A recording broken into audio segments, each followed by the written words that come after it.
Hey, this is Scott from Banzai. Today we're going to take a look at the Canon Rebel SL3. SL3 has a pretty compact body, is of course very similar to the SL2, but they did change the lines up a little bit. Decent grip in the hands, and then you've got a switch for the on-off button, and it also goes into video from that switch. The general layout is pretty solid. I think when you try to change autofocus points with the standard DSLR features of the camera, it's not super intuitive, but it is in there, so you can use the dial to adjust which focus point you want, or using all of them. On the bottom you've got the battery, which is LPE17, and it also has the SD card slot down there. It's pretty much the same exact thing as the SL2. There is the mic port, which is very nice to have in a camera like this. Cable release port, mini HDMI, and the micro USB port. One big omission with this camera is related to the hot shoe. It does not have a center pin. That means some of the TTL flash from third parties won't work. If that's a big use case for you, you don't want this camera. It's just not a good buy. There is a fully articulating screen that allows you to face the lens with the screen itself. It's a full touch screen. Get the full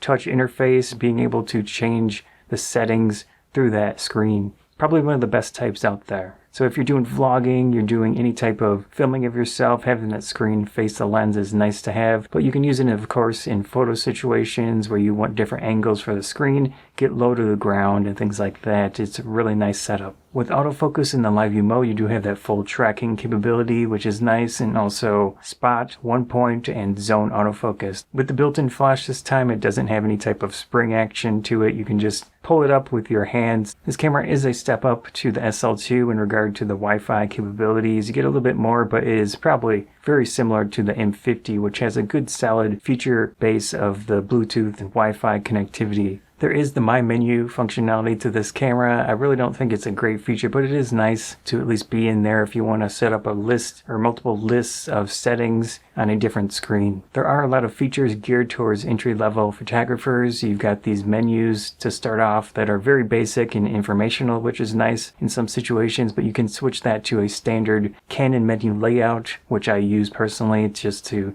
get direct access to functions and features of the camera. There are a lot of creative filters on this camera. They give you various options. Of course, it's all related to JPEG photos.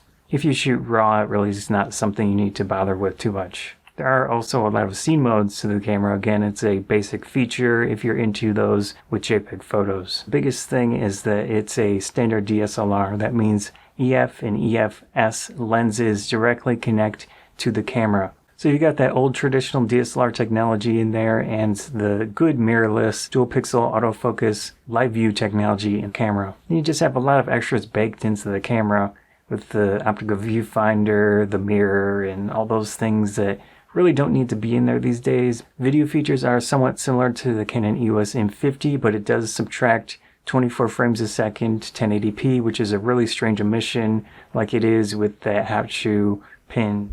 If you need a specific feature like the 4K, which doesn't get the dual pixel autofocus, but it is in the SL3, or maybe a few other little adjustments and things. If you're going to do time lapses and things of that nature, I do think the SL3 is a decent option. But so there are some use cases where the SL3 might work out. Thanks to Cameracraft in Rockford, Illinois for letting me try this camera out at their shop.